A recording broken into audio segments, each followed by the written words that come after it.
Smoldering myeloma was proposed as an idea in 1980 based on 6 patients, based on chart review for patients at the Mayo Clinic. And that was only 2 years after a quite extensive chart review for several hundred patients had led to the proposal of monoclonal gammopathy of undetermined significance. So these 6 patients that were found in 1980 didn't fit the bill that was published 2 years earlier, and they did not have multiple myeloma. So the proposal was, let's call them something different instead of changing the definition for the monoclonal gammopathy.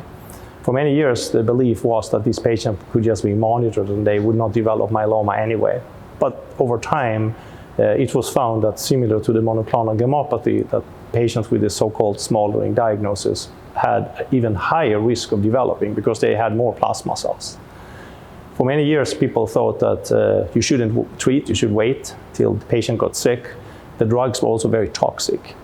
So this study is sort of the new wave, and it builds on work that was initially done by the Spanish group. They used lenalidomide dexamethasone, and the next study that was done, I led at the NIH for many years ago, using carfilzomib with lenalidomide and dexamethasone. And here, in this particular study, we used Isatuximab with lenalidomide and dexamethasone. So it's to find the right combination. The Spanish study showed that by taking early intervention, you could delay progression using just lenalidomide dexamethasone. And with the carfilzomib lenalidomide dexamethasone, we showed that you could also achieve very high rates of MOD negativity. We even showed that 8 years later that 70% of patients remain MOD negative. But it's a quite intense treatment. So here we explored Isatuximab lenalidomide dexamethasone in this study.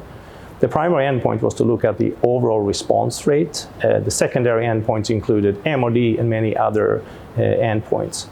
And the study showed that at 18 months of follow-up, the overall response rate was over 90% in this study.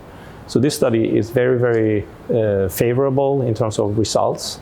There is an ongoing randomized Phase III trial, the ITHACA trial, that uses Isatuximab plus minus lenalidomide dexamethasone, and that's a registrational study. So this study that we talk about here is sort of the test balloon that triggered the larger ongoing study.